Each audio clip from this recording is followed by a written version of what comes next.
Welcome back to Coachology in 20, where we discuss coaching concepts in 20 minutes. If you're tuned in, please say hi. Let me know where you're tuned in from. If you're new to coaching, get your pads ready, get your tablets ready, whatever you use to make notes and start to jot some things down from today's session. If you're an experienced coach, then get your fingertips ready and share your wisdom, knowledge, and experience in the space so we can learn from each other together.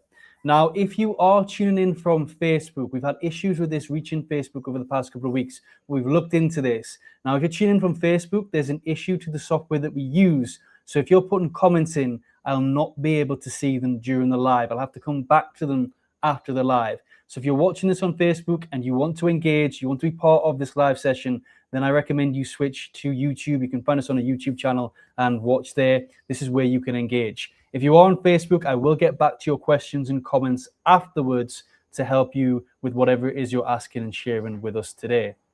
So I can see we've got Adele tuned in from South Africa. Thank you, Adele, for being here as always and for supporting these live sessions every week. So last week, we looked at the types of questions we should adopt and avoid as coaches. And this week, we're going to go a little bit further and stepping away from actually listening and the body and questions to looking at body language and what's not being said in our coaching space. How we can start to identify body language, what different signs might mean for us as a coach, and how we can actually introduce our observations into our coaching space. So, the first question I have, I always like to open up with a reflective question for everybody. I want you to think, especially if you're a coach, think about your sessions with your clients. If you're not a coach, maybe think about conversations that you've had with colleagues, friends, your manager. But when has body language uncovered something for you that maybe wasn't easily seen through words? What kind of body language was it that uncovered this for you? So again, you don't have to go detailed to share a lot of private information, but I just want us to start to think about where in our coaching sessions, it's not being the question that we've asked, it's not being about us listening to the words, but it's what we've actually observed and how we've shared that observation and how that's unlocked something new for our clients. So reflect and think about a moment with a client when body language has uncovered something new for you. And then whilst the comments are coming through, and for those of you who haven't got a story to share right now, I want you to ask this question as well, to answer this question. What percentage of communication is actually body language? Do we know? If you don't know, put your guesses in the comments box. What percentage of communication is body language? So I can see Adele's sharing here. Eye movements, it speaks as well. 100%, we're going to talk about eye contact and eye movement as part of body languages. But it's definitely a sign that something is maybe different with the client. We're going to cover all this in detail, so please don't worry. But what percentage of communication do we believe is body language? So there's three important factors when it comes to communication. We've got our verbs, our words, the verbal. We've got our tone, the way in which we speak or articulate our words, and then we've got our body language as well. What percentage do we think of communication is body language? Everybody's going off Googling, asking ChatGPT. Razan is saying 55%. That is correct. Oge is saying over 50%. Beautiful. You're all very close. The correct answer, Razan, you were spot on there. The correct answer is 55%. And I'm sure we've all heard at some point in our lives that it's not what we say, it's how we say it. So body language is a huge, important factor of our coaching practice. As coaches, what distinguishes us from the average coaches, the new coaches, to an experienced coach is not just about listening to the words, but observing what's not being said. But we also need to observe what's being said with caution. There's a few rules that we need to follow when bringing in observations around body language into our coaching practice. But first of all, we need to understand why it's important. That's because 55% of communication is through body language. Now, this is quite important for those who are interested in support the growth of AI coaching. You know, if you look at that, only 7% is verbal or through spoken or written words. So as it stands, AI coaching bots can only coach us with 7% of communication. And even that is questionable. And you'll get some people that argue that now think about your Alexa and your Echo Dots, whatever you use around your technology, it can start to identify irritation in your voice or anger. It starts to understand. So they're trying to, the next stage is get technology to a place where it can identify your tone and emotions behind the words that you're saying. But it's a long way off. And as it stands, AI can only coach you with 7% of communication. And that 7% is questionable. You're probably looking at about half of that due to the inaccuracies of AI and where we're actually at with that. So body language is a huge, important part of our coaching. And it's definitely something that AI will not replace in the future. So types of body language. Can anybody remember what types, if you're from Coach Your Minds, I can see we've got a couple of Coach Your Minds coaches tuned in. Maybe you're from a different academy, different organization. Maybe you're learning coaching right now. What types of body language are there? What do we know?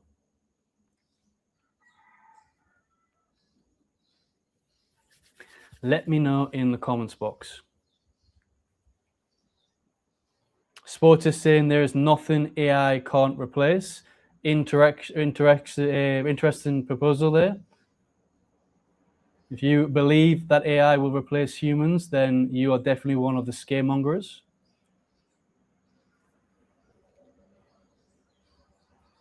What types of body language do we believe they are?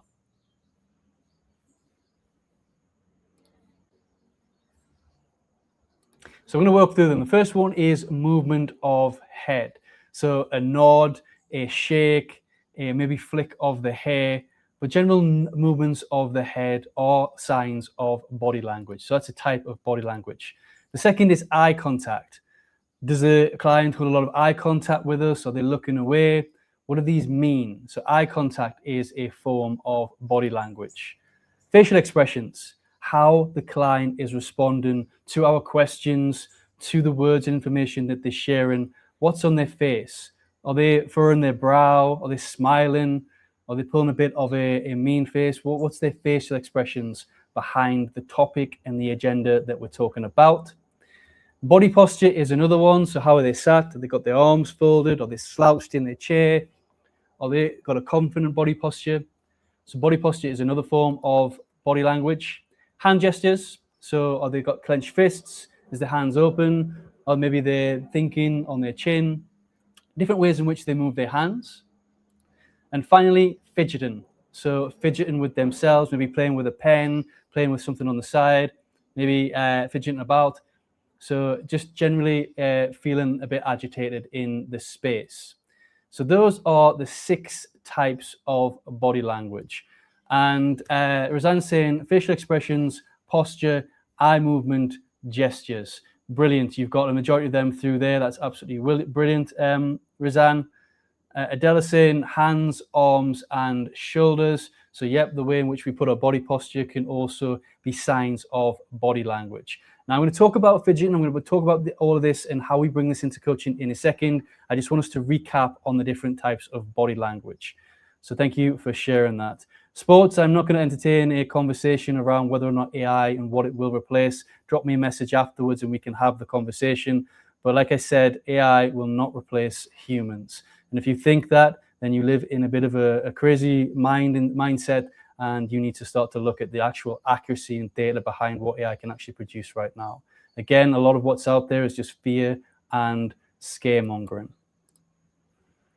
So what could body language be telling us? I'm going to give you a couple of examples right now for you to reflect upon as a coach, and I want you to think about what it could be telling us. So Razan is saying fidgeting is interesting. I do not usually pay attention to it. We're going to talk about that in a moment, Razan, because you're making a really great point around that. So thank you for that. We'll come back to fidgeting and what that actually means.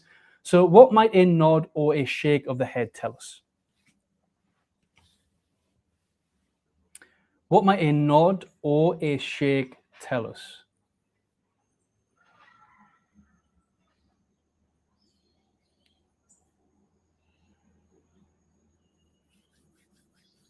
I can see sports is definitely not getting it to go. I hope AI replaces you so I can have a more constructive conversation in my lives.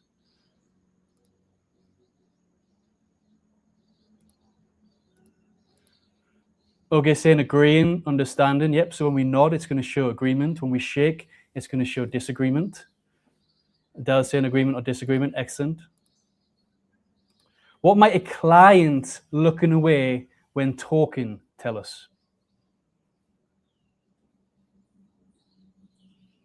Razan says confusion. So yep, a couple of head movements can be confused, could show and illustrate confusion. Client might not be expressing that they're confused. They might not be expressing that they agree, but a nod, shake will show that. What might a client looking away when talking tell us? So maybe they're talking to us like this, and they're telling us certain things, sharing their agenda. Or you could ask them a question and they're doing this. You know, it's all in body language. Adele is saying thinking. Razan saying thinking. Oge saying could also be cultural. It could be cultural as well, yep. Cultural factors to come into here. And we're going to get onto the important things to think about when it looks at body language in a moment, because there's certain rules. We're just getting an understanding of how body language can give us just straightforward signs. So thinking, the other thing it could be if they're looking away all the time is that they're distracted.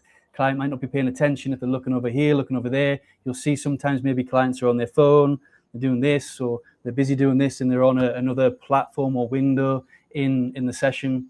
So signs of that they're looking away could also mean that they're distracted, or it could just be if you're thinking. So I'm a thinker. So when I've been in my coaching sessions, if you've coached me before, you'll know this in one of our practicums. If you ask me a question and I need time to think and process, I'm going to look away and I'm going to think. I'm going to process what I want to say before I come and say it. So again, it doesn't necessarily mean nothing. It means something all the time, but we need to be able to understand how body language can give us signals in our communication. Next one, what might a client fidgeting tell us? Going back to Razan, she mentioned earlier on that she generally tends to ignore this as a body language. But what might fidgeting tell us?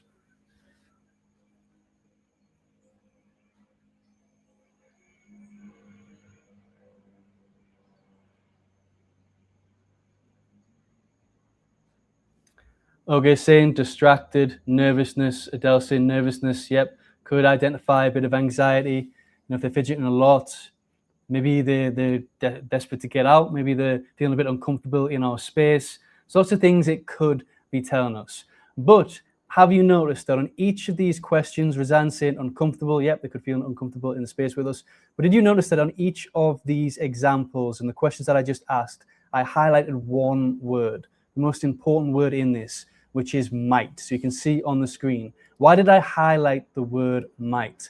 Because the number one rule in coaching, when we are observing body language, is that we are looking for body language signals that depart from the client's normal behavior. So for example, coming back to fidgeting, you might have a client that has ADHD. I've had a client with ADHD in the past, and that's how they like to sit in their space. They have a fidget toy or something in their hand that they use just to stay focused within that space.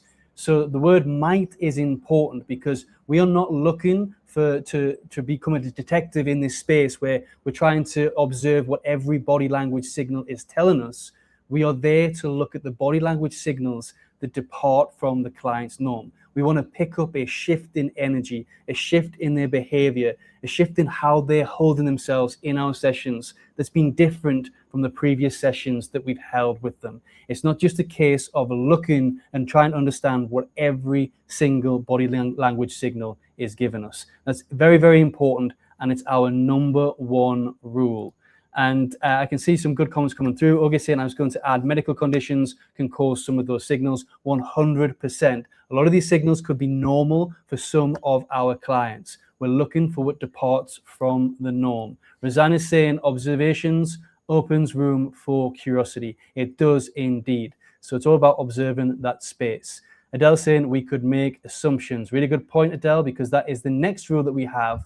We should never make assumptions when we are observing body language. Rule number 2, never make assumptions. We should always explore and introduce the observation into the space to allow our clients to come to their own conclusions to what their body language means. And there's no harm. A lot of coaches I've found sometimes find it a little bit challenging to bring that observation into that space and to highlight the fact that every time we talk about someone's manager, they fold their arms, or every time we talk about this topic, they look away.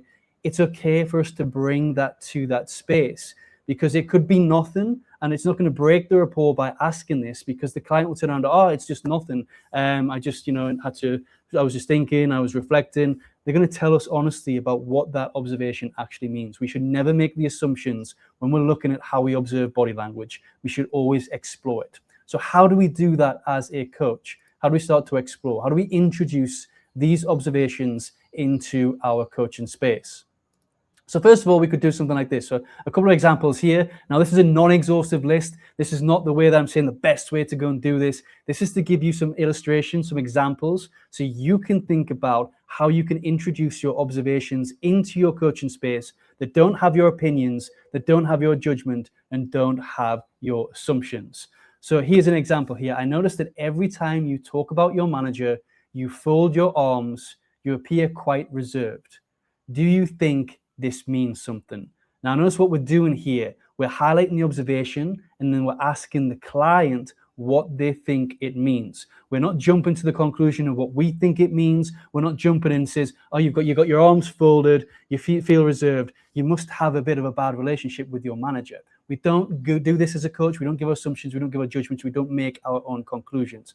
Very important that we're doing this in a way that invites the client to come to their own conclusions. Oge is saying, I had a client whose eyes watered a lot, and it was important for her to share she was not crying, but had blocked tear ducts. Thank you for sharing that, Oge, because that is a wonderful example as well, that this is normal behavior for the client. If we've got a really good rapport, we can have those open and honest conversations about how that space and what these body language signs are showing us. So it's really brilliant to have that deep level rapport, so we can share that with the clients, and the clients can open up to us.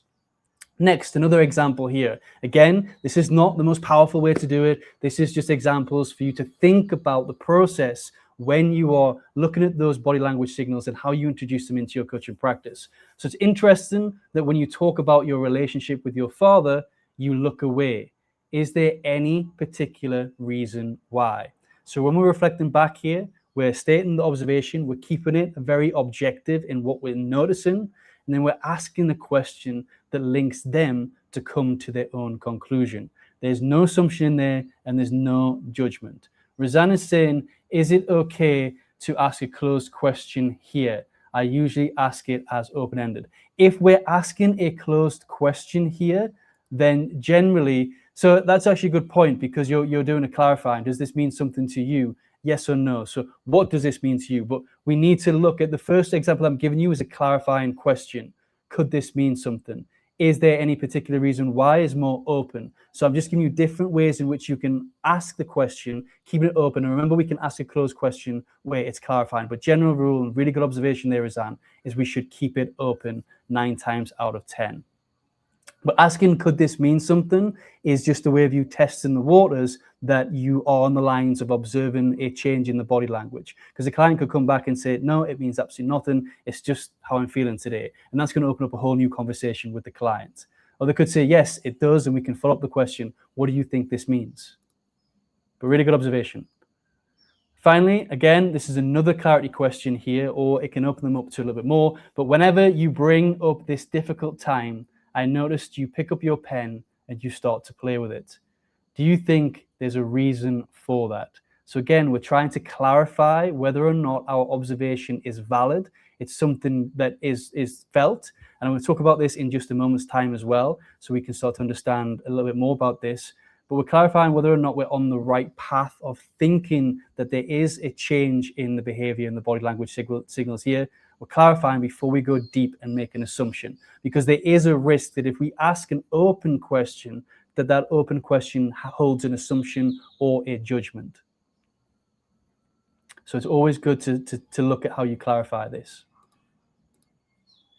Why? So why do we do this? Why are we observing? And this is the point I want to come back to here, is clients are generally, I found in my own coaching practice, 9 times out of 10, that if we think of ourselves as humans, and when people highlight our behaviors and our body language signals to ourselves, we're generally unaware of our body language.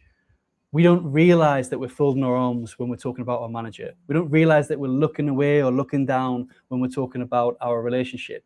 9 times out of 10, it's subconscious, it's unconscious. We're not aware of what we're doing. And this is one of the great benefits of coaching, because a little observation in body language signals and changing from the norm and how the client has shown up with us, that in itself can really put a spotlight to a really detailed and open conversation that could lead to an aha moment that the client's never received or achieved before.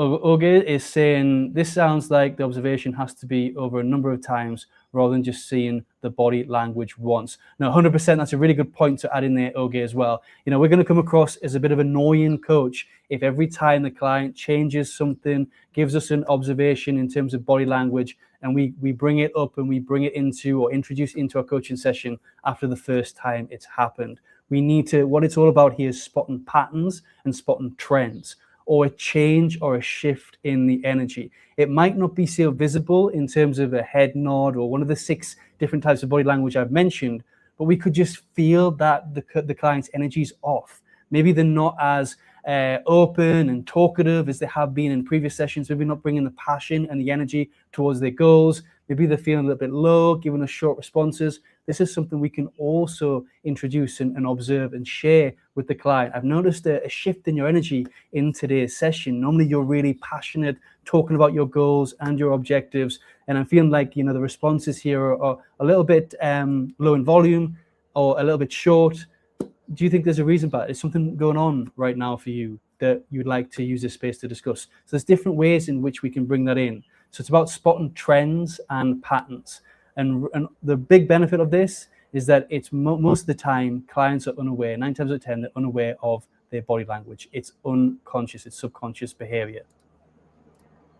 And finally, if you've got any questions, you can drop them in the comments box. But I have one final reflective question for you to take away as a coach. So I've seen we've got a spike of people tuned in. If you want to go back and watch the replay, we've talked about the importance of body language in coaching. We've looked at the 6 types briefly of body language. We've looked at what certain body languages might be telling us, and we've looked at how we can introduce these with a few examples into our coaching space. But I'd like you to take this away and reflect about how you can introduce this into your coaching space. Remember not to add judgment and not to add assumptions. Remember the number one rule when it comes to observing body language is that we are looking for the signals that depart from the norm of the client, not just for signals in general. We're not becoming a body language detective here and highlighting every shift in their human body and the way in which they're presenting themselves to us.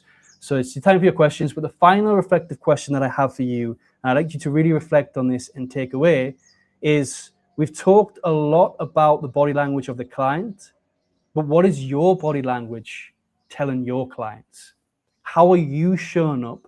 How are you communicating your questions, creating that space of psychological safety with your body language? Because we need to also understand on the other side of things that we're communicating to our clients with 55% of body language as well. So how are you showing up? What's the energy that you're bringing? What's your posture? What's your eye contact? Are you fidgeting? How are you showing up for your clients? Augusto is saying, I sometimes find it helpful to start a session by asking how they are showing up so I have a sense of how they are feeling. That's really great, okay. And there's some great tools. We can do it generically, or there's some great tools we can introduce. I used to like to bring in the past motion pictures. So I like to use props when I'm doing coaching in person, and you can get a series of different pictures, and just as a bit of an icebreaker to help them just drop everything that they've been going on that day and become, you know, let go of the heaviness of everything that's going on at work or whatever they've got going on, to focus on the coaching session. And you lay out the pictures and you ask them to choose one that represents their emotions, and you get into a bit of a conversation why, and it's a good way to prop that through. So it's great that you're doing that, okay, because it's really good to temperature check their emotions, where their headspace is at, and really understand the direction of the conversation at the outset. Really brilliant stuff. Razan saying clients feel really heard, someone who is really paying attention and cares. It is so powerful for aha moments. It really is. When you observe that body language and you introduce it into your coaching space without judgment, without opinion, without assumption, it's just, this is what I'm seeing. What can this mean? or is this something, to clarify whether it is something, then that can open up a whole new conversation and really lead the clients down to an aha moment, or guide the clients. We need to be careful with my articulation, the words I use, guide the clients to an aha moment, to the questions.